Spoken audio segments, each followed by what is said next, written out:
Right, as you can see, this is the levelling compound that I've put down. It's not perfect. As you can see, there are a few dips here that do need to be corrected. But I might just leave that as it is, as a wooden floor is going to go on top. But I just wanted to show you my 2 layers of levelling compound on there, which I've put 2 lots on. So it's about a centimetre thick, approximately, that I've put it in.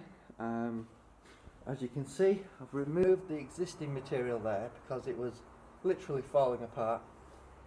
And it's quite simple to put levelling compound down. All you mainly do is you put 5 litres of water in a bag, mix it up with a drill and a stirring attachment, and you just basically trowel it out and and it should find its own level.